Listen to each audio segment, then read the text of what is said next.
The Empire of Ice. Julian Blackwood surveyed Manhattan from his penthouse office, the city grid glittering 60 floors below like a circuit board of his own design. At 42, he'd built Blackwood Technologies into a trillion-dollar behemoth through brilliance and ruthlessness in equal measure. The Wall Street Journal had once called him the man with algorithms instead of a heart, and he'd framed the article. "Mr. Blackwood, the Tokyo investors are on line 3, Valerie announced from the doorway, her expression carefully neutral. After 8 years as his executive assistant, she'd mastered the art of professional detachment, a quality Julian valued above all others in his employees. "Tell them I'll accept their terms if they increase their initial investment by 30%, Julian replied without turning from the window. "Otherwise, they can watch their competitors benefit instead." Valerie nodded, hesitating before adding, "And the Children's Hospital Foundation sent another invitation for their annual gala. They're hoping your attendance might decline. Send a donation for twice last year's amount." Julian dismissed the topic with a wave. Charity was tax-deductible brand management, nothing more. Later that evening, Julian stood alone in his minimalist penthouse, nursing a glass of 30-year-old scotch. The space, all steel, glass, and white surfaces, reflected the precision with which he conducted his life. No photographs adorned the walls. No mementos cluttered the surfaces. The past was irrelevant. Sentiment was inefficient. His phone buzzed with a message from Valerie. "Urgent matter requiring personal attention. Details sensitive. My office, 7 a.m. tomorrow." Julian frowned. Valerie never sent cryptic messages. Whatever this was, it had breached her professional filter. The next morning, Valerie closed her office door behind him, an unusual formality. "There's someone claiming paternity rights against you," she said without preamble, sliding a folder across her desk. The legal team flagged it given the potential media implications. Julian's expression hardened. "It's a shakedown. Handle it like the others." "This one's different," Valerie replied. "It's from Dr. Sofia Ramirez." The name hit Julian like a physical blow, a sensation he hadn't experienced in precisely 4 years and 8 months. "Impossible," he said, his voice dangerously quiet. "We had an agreement. The agreement, according to her filing, was that she would never ask you for financial support. She hasn't. What she's requesting is a medical history for her daughter." "Their daughter?" Valerie pushed the folder closer. "Olivia needs specialized testing." Julian opened the folder to find himself staring at a photograph of a small girl with serious eyes. His eyes, seated in a hospital bed. Something unfamiliar and uncomfortable twisted in his chest. "4 years ago, you told me Dr. Ramirez had terminated the pregnancy," Valerie said carefully. "I assumed she had," Julian replied coldly. "She made it clear she wanted nothing from me when she left." The memory surfaced unwanted. Sophia's face, normally so composed. Crumpling as he'd suggested, the pregnancy was either a mistake or a calculated attempt to access his fortune. "You think I want your money?" she'd asked, her voice breaking. "I wanted a partner, Julian. A human being. My mistake." "The genetics are confirmed," Valerie continued. "Olivia Ramirez is your biological daughter, and she's currently at Presbyterian Hospital undergoing tests for a congenital heart condition." Julian closed the folder. "Send whatever medical information they need, anonymously, and increase our donation to Presbyterian's pediatric wing, significantly." "Julian," Valerie said, using his first name for the first time in their professional relationship. "Sometimes money isn't the solution." He met her gaze with glacial certainty. "Money is always the solution, Valerie. That's why people like Dr. Ramirez suddenly discover paternity when the child gets sick." But as Julian walked back to his office, the image of the solemn-eyed child remained, like a glitch in his perfectly ordered system, the first crack in his empire of ice. Bridges burned. The sleek black Bentley idled outside Presbyterian Hospital, Julian's fingers drumming an impatient rhythm on his knee. This was irrational. He should have sent his lawyers. Yet something had compelled him to come personally, to see with his own eyes the situation that threatened his carefully constructed world. "I'll wait here," his driver said. Julian nodded, straightening his bespoke suit as he stepped onto the sidewalk. He'd timed his visit strategically, 3:30 p.m. on a Tuesday, when Sophia would be finishing her research at Columbia University Medical Center. The hospital staff, appropriately awed by his presence and donation, had provided Olivia's room number without question. He paused outside room 412, momentarily unsettled. Julian Blackwood didn't hesitate. Not before hostile takeovers, not before billion-dollar decisions. Yet his hand froze inches from the door. "Can I help you?" The voice behind him was achingly familiar. Julian turned to face Sophia Ramirez, who stood clutching a child's backpack, her dark eyes widening in recognition before hardening to obsidian. "What are you doing here?" Her voice was quiet, but razor-edged. "I received your legal filing," Julian replied coolly. "I wanted to address the situation directly." "The situation has a name," Sophia said, "and she's not a corporate problem to manage." Before Julian could respond, the door opened, revealing a nurse with a warm smile. "Dr. Ramirez, Liv's been asking for you." The echo went great. Sophia nodded, never taking her eyes off Julian. "Thank you, Fiona." Then to Julian, "Whatever you came to say it elsewhere. This is my daughter's safe space." "Our daughter," Julian corrected automatically. The laugh that escaped Sophia was brittle. "Biology doesn't make a father, Julian. Showing up does. 4 years too late." "I wasn't informed of her existence." "You made it abundantly clear what you thought of her existence," Sophia countered. "When I told you I was pregnant, you called it an unfortunate complication and suggested I handle it discreetly. Remember?" Julian's jaw tightened. "I've received new information. I'm adjusting my approach accordingly." "Liv isn't a business strategy to optimize," Sophia said, stepping closer. "She's a child who's been through enough medical procedures without becoming collateral damage in whatever game you're playing." "This isn't a game," Julian insisted. "I have rights." "Rights?" Sophia's voice remained low but vibrated with intensity. "You forfeited those when you told me having a child would ruin everything you'd built. Do you know what Liv built yesterday? A castle out of popsicle sticks while waiting for her cardiac MRI. Down the hall, a child's delighted shriek broke the tension as a small girl in a wheelchair raced past with an orderly. Something flickered across Julian's impassive face. "I've arranged for the top pediatric cardiologist in the country to consult," he said. "Dr. Harrison will be here tomorrow." Sophia shook her head. "I didn't ask for that." "It's not for you," Julian replied. "It's for Olivia." "No, it's for you," Sophia said softly. "So you can feel you've solved the problem with your checkbook." "That's not being a father, Julian. That's being a donor." A man approached, carrying coffee cups. Gabriel Santos, Julian recognized from his hasty background research, Sophia's colleague at Columbia and, according to social media, a consistent presence in Sophia and Olivia's life. "Everything okay, Soph?" Gabriel asked, his friendly face creasing with concern as he sensed the tension. "Mr. Blackwood was just leaving," Sophia answered, taking the coffee Gabriel offered. The implication was clear. They were a unit, a family structure Julian had no place in. Anger flared, unfamiliar and hot. Not the cold, calculated anger he wielded in boardrooms, but something raw and primitive. "This isn't over," Julian said quietly. "For Liv's sake, I hope it is," Sophia replied. "She has enough battles without becoming one herself." As Julian strode back to his waiting car, he made 3 calls. To his lead attorney, to Dr. Harrison's office, and to his investigator. If Sophia thought she could keep him from what was his, she was sorely mistaken. Julian Blackwood didn't lose. Not acquisitions, not negotiations, and certainly not his own blood. But as the Bentley pulled away, the image that haunted him wasn't Sophia's defiance or even the other man's protective stance.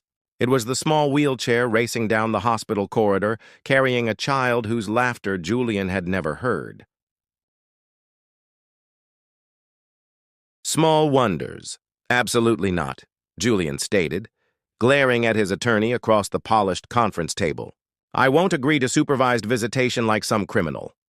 Richard Fulton sighed, adjusting his glasses.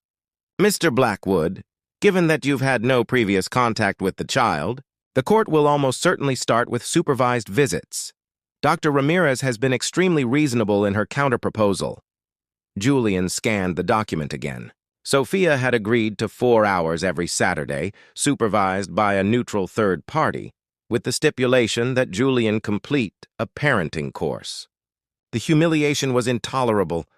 "I don't have time for parenting classes," Julian said dismissively. "I run a global company. Then I suggest you make time," Richard replied bluntly. "Because this judge favors parents who demonstrate commitment over those who claim rights without responsibility." 3 days later, Julian found himself sitting awkwardly on a too-small chair in a brightly colored room at the Family Connection Center, watching the door. His usual confidence had evaporated, replaced by an unfamiliar sensation he refused to acknowledge as nervousness.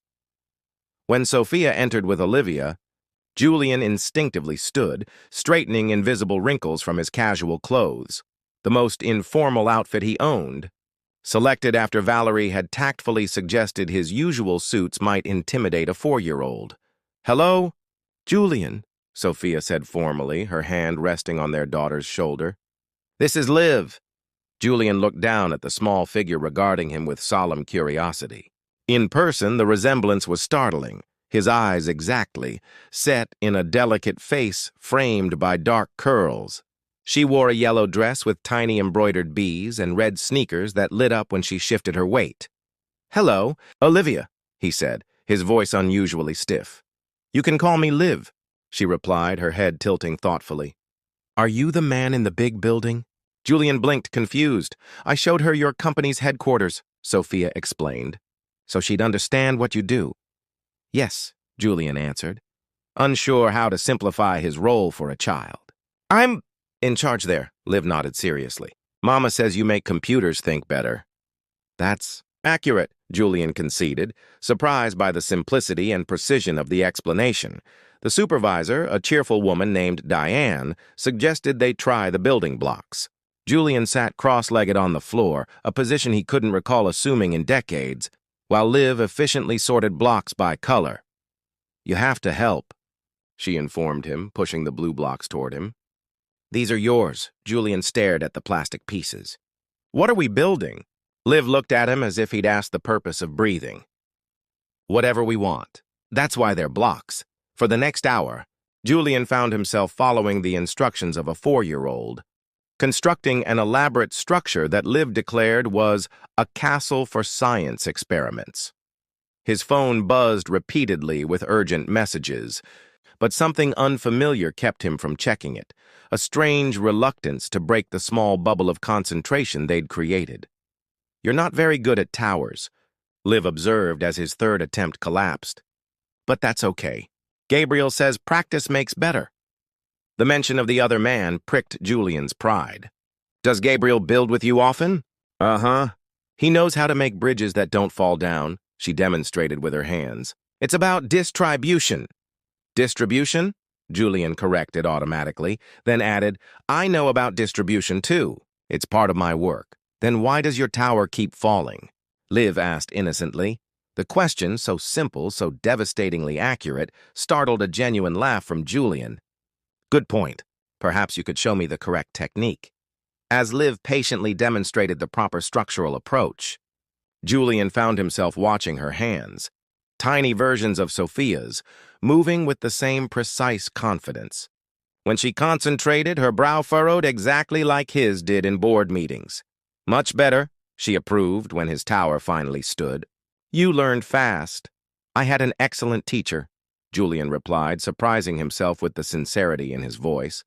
When Sophia returned, Liv proudly showed off their creation. "Julian didn't know how to build castles, but I teached him." "Taught," Sophia corrected gently, then met Julian's gaze over their daughter's head. Something unreadable passed across her face as she took in the sight of the notorious Julian Blackwood covered in glitter from the art project that had followed the building session. As they prepared to leave, Liv turned to him suddenly. "Are you coming next Saturday too?" The question caught Julian off guard. "Yes," he heard himself say. "If that's acceptable to you," Liv nodded decisively. "Good. We need to finish the observatory for the castle." She slipped her hand into Sophia's. "Bye, Julian. Not Dad, not yet." But as Julian watched them leave, The strange ache in his chest felt less like defeat and more like something he couldn't yet name. The weight of legacy. "You should fire me," Valerie said, placing coffee on Julian's desk. Julian looked up from the tablet where he'd been reviewing acquisition proposals. "That would be highly inconvenient." "Why would I do that?" "Because I'm about to overstep every professional boundary," she replied, settling into the chair opposite him. "You've missed 3 board meetings in the past month to attend personal appointments that coincidentally align with your visitation schedule." Julian's expression cooled. "My schedule is my concern. The company is my concern," Valerie countered. "And while you're physically present the rest of the week, your mind clearly isn't. You've been distracted, Julian." "I'm managing my responsibilities," he said stiffly. "Are you?" Valerie pushed a folder toward him. "These are the notes from yesterday's product development meeting.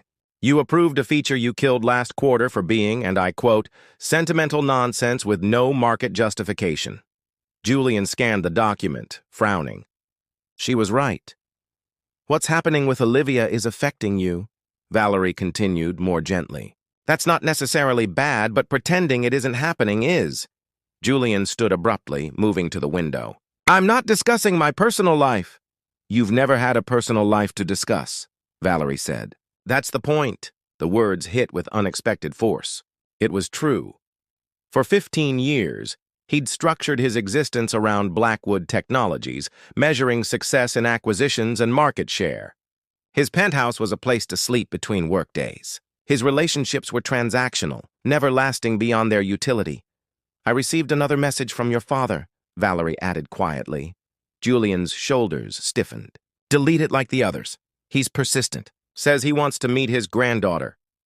"Marcus Blackwood lost any right to family claims when he chose a bottle over his responsibilities," Julian said coldly. "He doesn't get to play grandfather now that it's convenient." "Convenient?" Valerie echoed.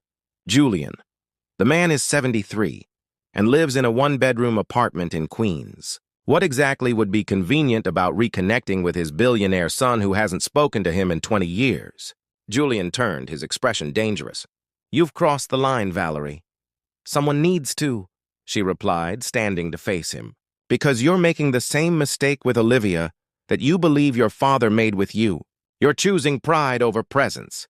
The accusation hung between them, too pointed to dismiss. After a long moment, Julian spoke, his voice controlled.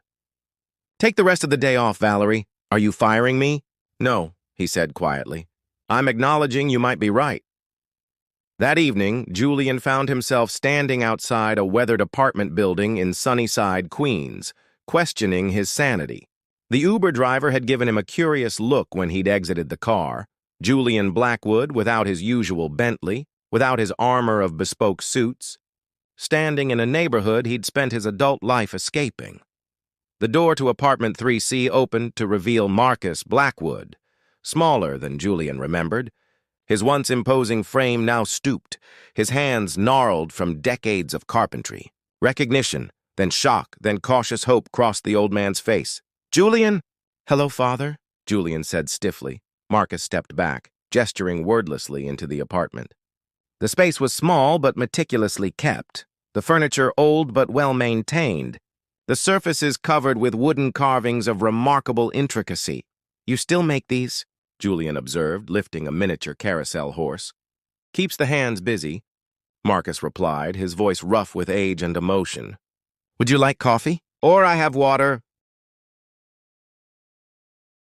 "Water is fine," Julian said, noticing how his father's hands trembled slightly as he moved to the kitchen.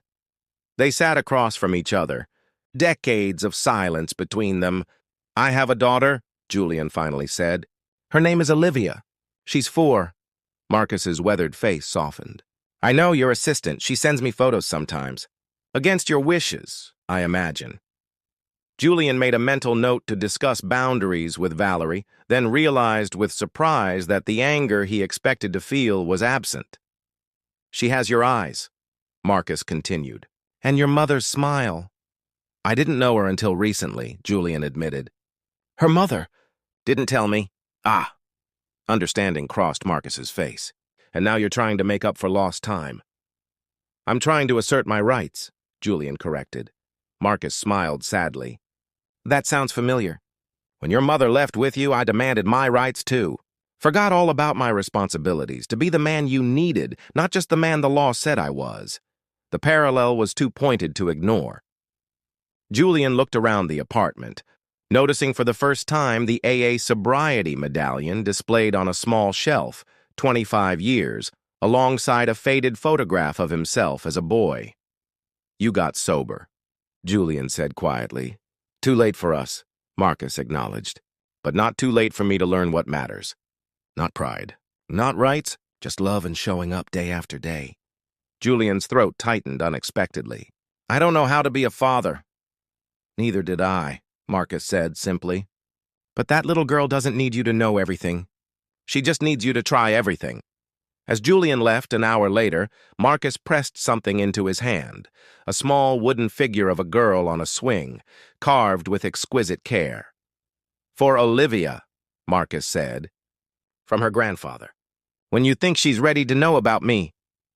Julian nodded, unable to speak. The weight of the carving in his palm somehow heavier than all his wealth and accomplishments combined. Foundations rebuilt. The proposal sat before the Blackwood Technologies Board, Julian's most radical yet. Not an acquisition or expansion, but a restructuring that would dramatically reduce his operational role while maintaining his strategic vision. Mr. Blackwood, the CFO ventured, while we appreciate your desire for work-life balance, the markets may interpret your step back as a loss of confidence. Julian leaned forward. Then educate them. Research consistently shows companies with leadership that model sustainable practices outperform their burnt-out competitors. We're not announcing my retirement. We're evolving our executive structure to strengthen our long-term stability. Valerie, sitting at the far end of the table, caught his eye with the barest hint of a smile. 3 hours later, Julian stood outside the Family Connection Center, no longer required for their Saturday meetings, but chosen by Liv as their special place. 7 months had passed since his first awkward visit. 7 months of gradual transformation measured in small, precious moments. Liv's first spontaneous hug, her excited phone call when she mastered riding her bike, the Saturday she'd fallen asleep against his shoulder during a movie. Today was different. Today, Sophia would be there too. He found them at the craft table, Liv concentrating intently on a drawing while Sophia watched with a mother's patient attention. Something squeezed in Julian's chest at the sight. This small family that existed without him, that he was learning to become part of rather than trying to possess. Julian! Liv spotted him, waving excitedly. I made you something! He crossed to them, nodding a greeting to Sophia, whose guarded expression had softened incrementally over the months. What have you created, Professor? The nickname had emerged from their science experiments. Liv's endless questions about how the world worked, sparking a connection Julian had never expected to find. She proudly presented her drawing, 3 figures standing before what appeared to be a house. The proportions charmingly abstract. It's us, Liv explained, pointing. You and me and Mama at the new house. Julian glanced at Sophia, who looked equally surprised. What new house, sweetheart? She asked. The one where we can all live so Julian doesn't have to go away every time, Liv said matter-of-factly. Gabriel says sometimes families live in different houses, but I think one house would be better. The innocent statement hung in the air, laden with complexity the child couldn't understand. Julian met Sophia's gaze over their daughter's head. Liv, why don't you show Diana your drawing while I talk to your mother? Julian suggested gently. When Liv had bounded off, Sophia spoke first. She doesn't understand. I know, Julian said quietly. But I wanted to talk to you anyway. Not about living arrangements, he added quickly, seeing her expression. About the future. Olivia's future. I'm listening, Sophia said cautiously. Julian took a breath. I've restructured my role at Blackwood. I'll be stepping back from day-to-day operations to focus on strategic direction. At her surprised look, he continued, it means predictable hours, flexibility, the ability to be present consistently, not just on Saturdays. Why? Sophia asked simply. Because Liv deserves a father who shows up, Julian answered. And because I've discovered there are more important things than being the man with algorithms instead of a heart. Something shifted in Sophia's expression. Not forgiveness exactly, but perhaps the beginning of belief. There's something else, Julian continued. My father asked to meet her. Sophia's eyebrows rose. Your father? You told me he was dead. A convenient fiction, Julian admitted. The truth was messier. But we've reconnected recently and he's not who I remembered. Or maybe I'm not who I was. Sophia studied him, the man she'd once loved, the man who'd broken her heart, the man who now sat before her humbled by a 4-year-old's love. You've changed, she said finally. Yes, Julian agreed simply. Though not enough yet, I suspect. It's a process, Sophia conceded. One I'm still watching carefully. As you should, Julian said. I don't expect forgiveness, Sophia, or reconciliation. I just want to be worthy of being Liv's father. Sophia was silent for a long moment. The parenting class instructor mentioned you've signed up for the advanced course. Julian nodded. And joined a support group for fathers with medical considerations. He hesitated.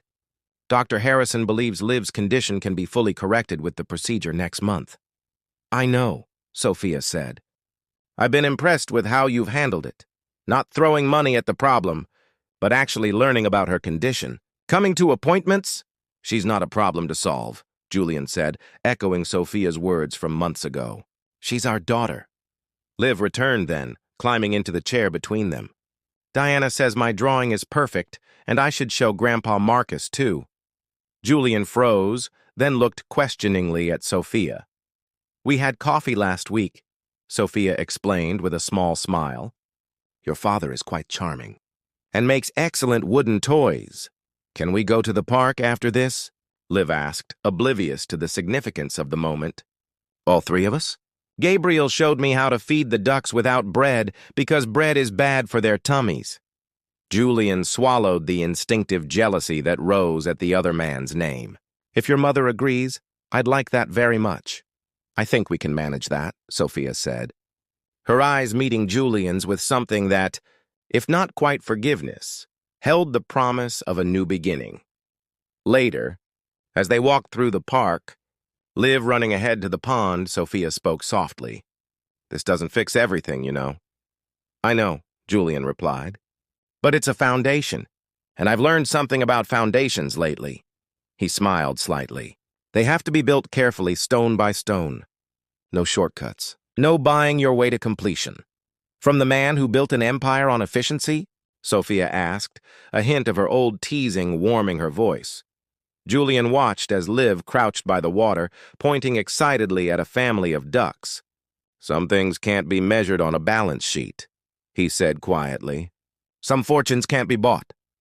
As if sensing his gaze, Liv turned and waved, her face alight with simple joy.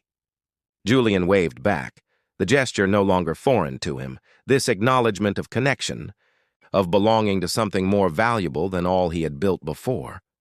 It wasn't an ending, not a fairy tale reconciliation or a perfect resolution.